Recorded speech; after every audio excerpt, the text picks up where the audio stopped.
No one thought a simple Friday night could shake a marriage that looked so steady from the outside, but that was before Emily Parker walked into the bowling alley in Denver with a smile that didn't fully reach her eyes. She had planned the night as a small break from work stress and the quiet tension that had been living between her and her husband, Jason, for months, the kind of tension that grows slowly when two people love each other but forget how to show it. The place was bright and loud, with neon lights glowing over polished lanes, music playing in the background, and families cheering at every strike. Jason looked relaxed for the first time in weeks, his shoulders loose, his laugh easy, and Emily felt hopeful watching him. Then the doors opened and Linda stepped in, confident and glowing, dressed in a sharp red blouse and fitted jeans, her blonde hair styled perfectly. She didn't look like a woman recently divorced, she looked alive, almost excited, as if this night meant more to her than just bowling. She hugged Jason tightly, longer than expected, whispering something in his ear that made him grin like a teenage boy. Emily waited for her turn and received a warm but assessing hug, the kind that felt polite yet measuring. The three of them took their lane, and from the first throw, Linda surprised them both. She wasn't just good, she was impressive. Her first ball rolled straight and clean, knocking down every pin in a perfect strike. Jason cheered loudly, lifting his arms as if she had won a championship. Emily laughed and clapped too, telling herself it was sweet to see a son so proud of his mother.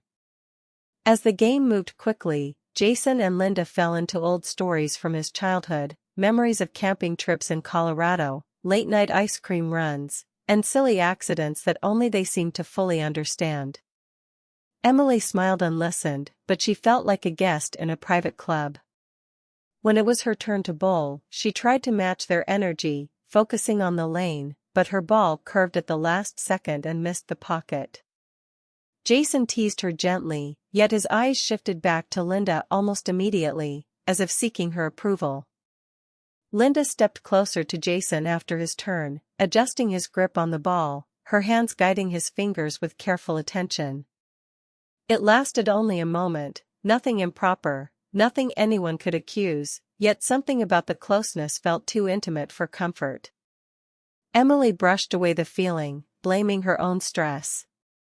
She had been tired lately, buried in deadlines, thinking about doctor appointments they had postponed, conversations about starting a family that never quite finished. Maybe she was reading too much into harmless gestures. The second round began and laughter filled the air again. Linda ordered drinks and insisted on celebrating every spare like it was a trophy. She teased Jason about how competitive he used to be in high school and lightly tapped his shoulder when he rolled a strong shot. Emily noticed how easily Jason responded to her energy. Around his mother, he seemed lighter, almost younger, free from responsibility. Around Emily, he seemed careful, measured, like a man trying not to disappoint. At one point, Emily stepped away to take a quick work call near the arcade machines. It lasted only a few minutes, but when she returned, she saw Jason leaning closer to Linda, their heads bent together, faces serious. Linda's hand rested over his for a second before she pulled it back. They both looked up quickly when Emily approached. Jason smiled too wide and said, "Just talking about old times." Emily nodded, but a small crack formed inside her chest. The game ended with Linda winning by a clear margin. She lifted her arms in victory and Jason spun her around playfully. People nearby clapped at the joyful scene. Emily joined the laughter, yet inside she felt strangely invisible.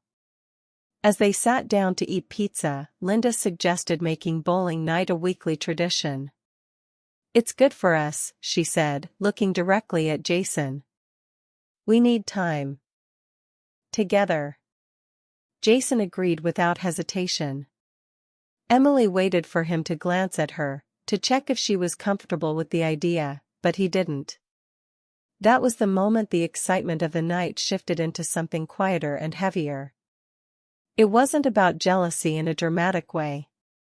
It was about feeling replaced in small emotional spaces. As they drove home, Jason talked about how happy he was to see his mother smiling again after her divorce. Emily listened, watching the city lights blur outside the window, wondering when was the last time he had spoken about her happiness with that same warmth. When they reached home, Jason thanked her for organizing the night and kissed her forehead before heading to shower. It was sweet, gentle, familiar, yet distant. Emily stood alone in the kitchen, replaying the evening in her mind. Nothing had happened that crossed a clear line. There were no secrets revealed, no shocking confessions. But something subtle had shifted. She could feel it the way one feels a change in weather before the storm arrives. In bed, Jason fell asleep quickly, exhaustion pulling him under.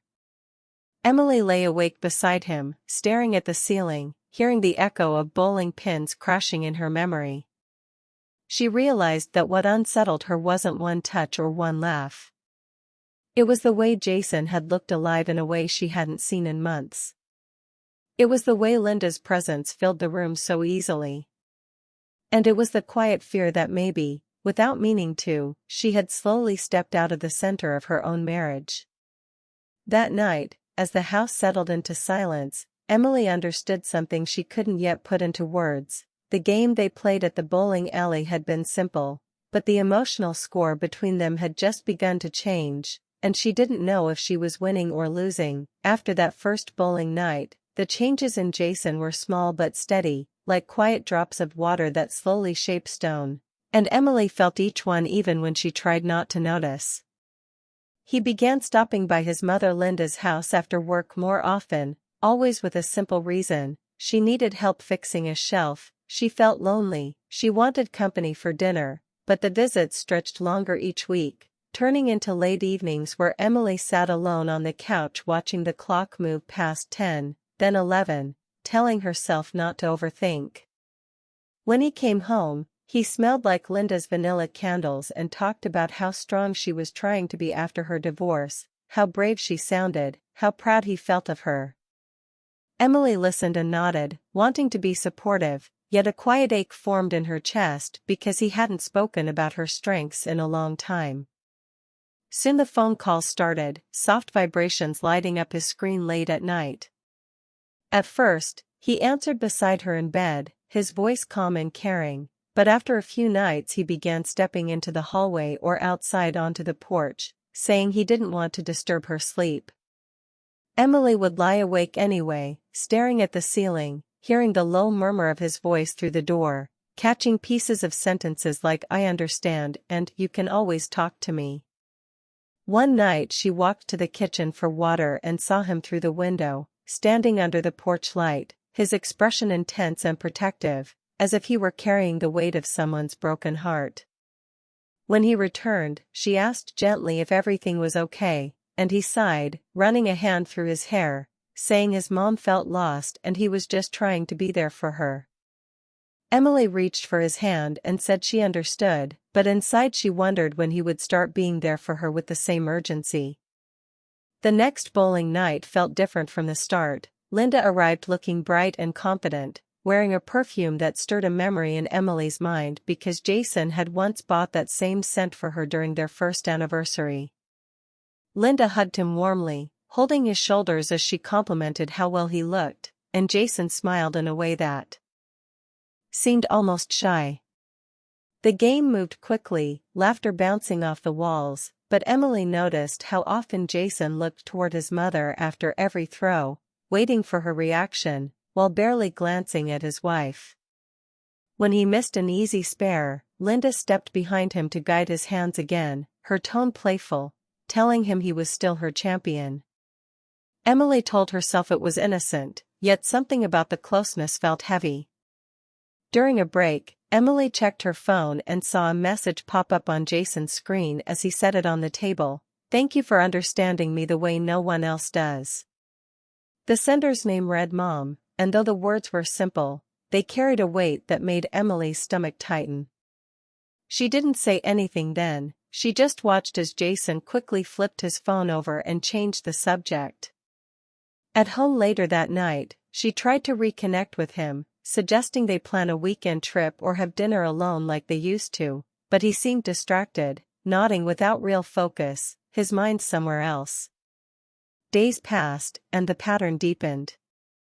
Linda began calling Jason during dinner, and he would step away mid-meal to answer. She sent him articles about relationships, about staying strong after divorce, about emotional bonds between parents and children, and he read them carefully, sometimes forwarding them to Emily without comment. Emily felt as if an invisible thread was tying Jason tighter to his mother while her own connection to him loosened. One afternoon, she stopped by Linda's house unannounced with homemade cookies, hoping to bridge whatever silent gap was forming. She found them sitting at the kitchen table, leaning close over old photo albums, smiling at pictures from Jason's childhood. The scene looked sweet and harmless, yet when they both looked up, surprise flashed across their faces before settling into polite warmth.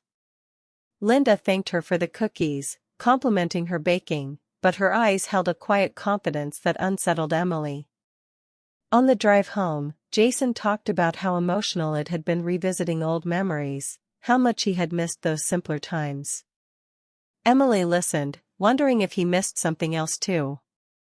That night, after he fell asleep, she picked up his phone to set an alarm and saw another message from Linda. "I don't know what I'd do without you." The words were not romantic in an obvious way, but they felt intense, almost exclusive. Emily's hands trembled as she placed the phone back down. She wasn't angry, she was afraid. Afraid that emotional lines were blurring, that Jason was finding comfort in a place that left little room for his wife. The next morning, she tried to speak calmly, asking him if he felt overwhelmed by his mother's needs. He grew defensive, insisting he was just being a good son and that she was reading too much into simple support.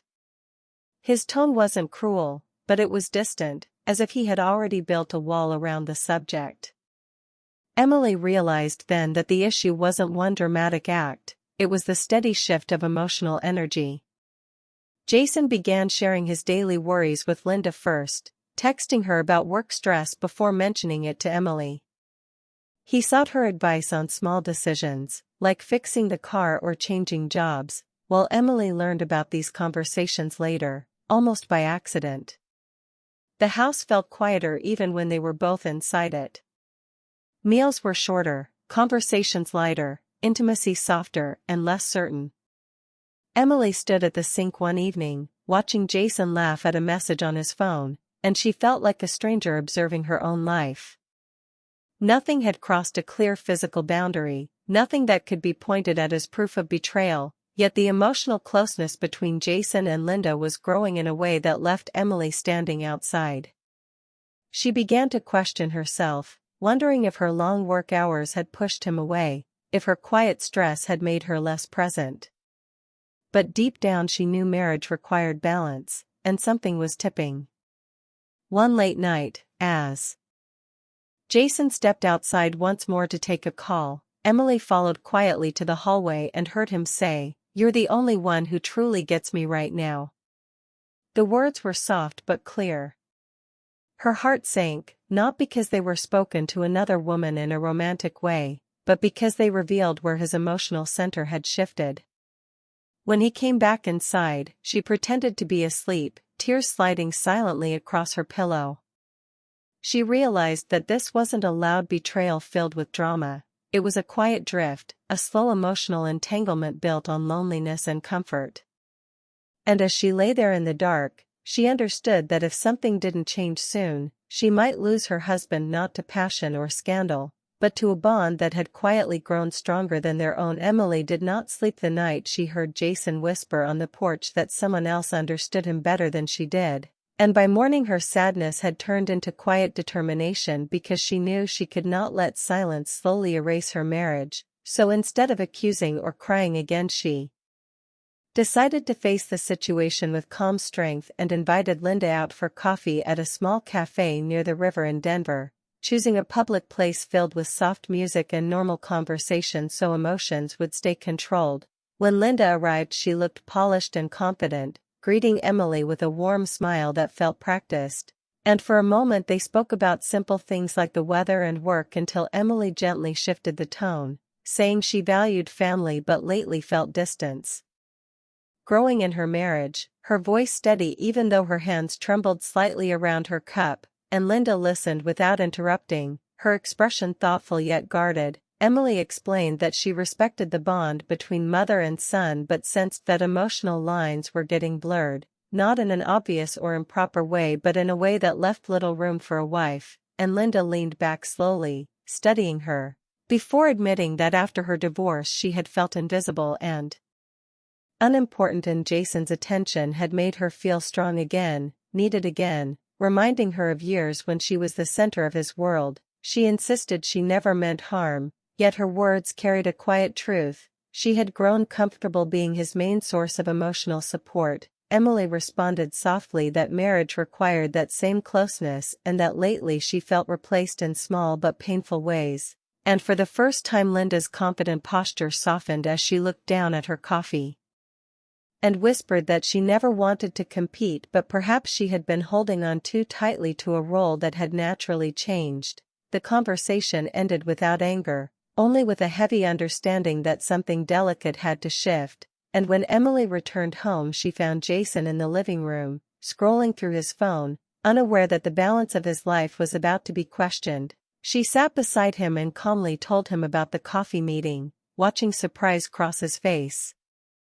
And then she showed him the messages she had seen, not dramatic lines but intimate in their emotional weight, and asked him honestly where he believed his primary loyalty should rest. Jason grew defensive at first, saying he was only helping his mother through a hard time and that Emily was misunderstanding kindness, but she did not raise her voice or attack him. She simply asked whether he felt more understood by his mother than by his wife, and the silence that followed spoke louder than any denial. Jason rubbed his temples, clearly torn, and admitted that lately he felt pressure at home because of work stress and their struggles to start a family, and when he talked to his mother he felt like a hero again, someone capable and appreciated without expectations. The honesty hurt Emily deeply yet she appreciated that it was finally real. So she told him that emotional comfort should not become emotional replacement and that she wanted to be the person he leaned on first, not last. Her words were not angry but steady, filled with love and fear mixed together, and Jason saw the tears forming in her eyes and realized the cost of his slow drift. He confessed he had not noticed how far things had gone because nothing inappropriate had happened in his mind, yet he could see now that his wife felt alone while he was busy rescuing someone else. The room felt heavy with truth as they sat facing each other, no distractions, no phones. Just years of shared life hanging between them. Emily reminded him of their early days, of road trips and late-night talks and dreams they built together, asking gently when they had stopped choosing each other first, and Jason could not answer easily because the change had been gradual, born from good intentions but poor boundaries. He admitted he enjoyed feeling needed by his mother, especially when he sometimes felt criticized at home. And Emily acknowledged that she had been stressed and distant too, focusing on responsibilities instead of connection, but she made it clear that healing required effort from both sides. Jason finally understood that emotional loyalty is not only about physical faithfulness but about where one's heart rests during vulnerable moments, and he realized he had been sharing parts of himself with his mother that belonged within his marriage. Guilt washed over him not because he had meant to betray but because he now saw the pain in Emily's quiet strength. He promised to create healthier boundaries, to encourage his mother to build her own support system instead of relying solely on him, and to invest real time into repairing what had weakened between husband and wife. Emily did not demand perfection, she asked for partnership, honesty, and priority. And that clarity shifted something inside Jason as he reached for her hand not out of habit but with renewed intention. Later that evening he called Linda with Emily beside him and gently explained that while he loved her deeply he needed to refocus on his marriage, that constant late-night calls and emotional dependence were not healthy for anyone, and though Linda sounded hurt at first, she eventually acknowledged that she had leaned too heavily on him during her loneliness. The conversation was calm, respectful, and necessary, marking the first real boundary drawn. When the call ended, Jason turned to Emily with vulnerability in his eyes and admitted he had been selfish in chasing the comfort of being admired instead of doing the harder work of rebuilding intimacy at home. Emily felt relief mixed with caution because trust does not rebuild in a single evening, yet the honesty gave her hope. That night they talked longer than they had in months, discussing fears about parenthood, pressure from work, and the quiet insecurities they had both hidden, realizing that distance had grown not from lack of love but from lack of open conversation. As the house settled into silence, Emily sensed that the emotional triangle that once felt threatening had shifted into something clearer and healthier, and while the future still required effort, she understood that confronting truth calmly had protected her marriage from deeper damage. The crisis had not been loud or scandalous but subtle and emotional, and by choosing courage instead of resentment she had brought hidden feelings into the light, giving their relationship a chance to breathe again. The following Friday, Emily almost stayed home, unsure if she could face another bowling night with Linda and Jason after all the tension and unspoken truths that had built over weeks, but she decided that going was necessary, not to compete, not to accuse, but to reclaim her place beside her husband and to show that their marriage could be strong again. When they arrived at the alley, the air felt different, heavier with awareness, and Jason's posture had changed. He stood closer to Emily, offering subtle gestures of attention and care, while Linda noticed the shift.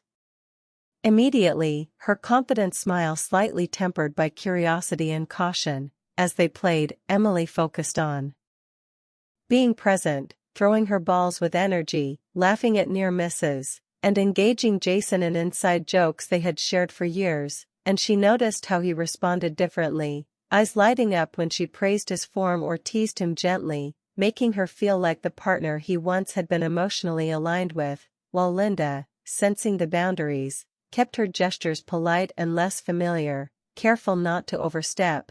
Midway through the game, Jason put down his ball, glanced at his mother, and spoke quietly but firmly, "Mom, I love you, but I need to focus on my marriage." And Linda's expression softened, a small flicker of realization crossing her face, as she nodded slowly and admitted she had perhaps held on too tightly, that she needed to rebuild her own life instead of leaning on him constantly. Emily felt a surge of relief and hope, but she remained composed, letting Jason continue, and he turned to her with sincerity, saying, "I'm sorry I made you feel alone. I was careless, and I let distance grow between us." And she saw the vulnerability in his eyes, a mix of regret and renewed commitment, and she reached for his hand, gripping it firmly yet gently, signaling that she was willing to rebuild with him if he truly wanted it. The rest of the bowling night flowed with careful laughter, mutual encouragement, and shared focus, as Jason and Emily began reconnecting naturally, leaning on each other for conversation and jokes, while Linda participated as a friendly observer, smiling when appropriate but keeping emotional distance, demonstrating respect for the marriage she had unintentionally disrupted. After the game, they shared pizza at a nearby booth, the mood lighter, with Jason attentive to Emily, asking her about her day and listening with real interest, remembering the small details she had mentioned in passing, and Emily responded with warmth, noticing how easily he leaned into her presence instead of glancing at his phone or speaking. Elsewhere, when they returned home, the air was calmer, filled with unspoken agreement that lines had been redrawn, and that evening Jason initiated a long, heartfelt conversation about what had gone wrong over the past months, acknowledging that emotional comfort with his mother had temporarily replaced intimacy with his wife, and Emily listened without interrupting, expressing understanding but also setting clear expectations about the importance of prioritizing their marriage, ensuring that their home became the primary place for emotional connection, while still allowing Jason to support his mother in healthy ways. In the following weeks, Jason and Emily attended counseling sessions, discussing patterns of communication, stress, and emotional neglect, learning practical tools to rebuild trust, practice open dialogue, and strengthen their bond, while Linda began attending local social events and hobby groups, gradually creating her own support network, dating casually, and reducing dependence on Jason for emotional affirmation, which allowed him to focus fully on rebuilding his marriage without guilt or distraction. As the months passed, the Parker household transformed from a quiet tension-filled space into a home with laughter, meaningful conversations, and shared activities, and while imperfections remained, Emily and Jason discovered that intentional effort, honesty, and clear boundaries could restore love and intimacy in ways that passive avoidance never could, turning what had begun as subtle emotional drift into an opportunity for deeper connection. Every now and then, they returned to that same bowling alley, now with a sense of play and teamwork, remembering how one ordinary evening had revealed fragile cracks in their relationship, but also recognizing that facing truth courageously had allowed them to reset the pins, rebuild their connection, and emerge stronger, with Emily and Jason holding hands confidently, exchanging smiles that spoke of trust regained, while Linda watched as a proud mother who had learned to love responsibly, understanding that sometimes twists in life are not betrayals of passion but tests of loyalty, courage, and emotional clarity, and in acknowledging the quiet truths, the family found balance, healing, and renewed love that was real, intentional, and enduring, showing that even complicated emotional entanglements can be navigated successfully when honesty, respect, and effort guide the way.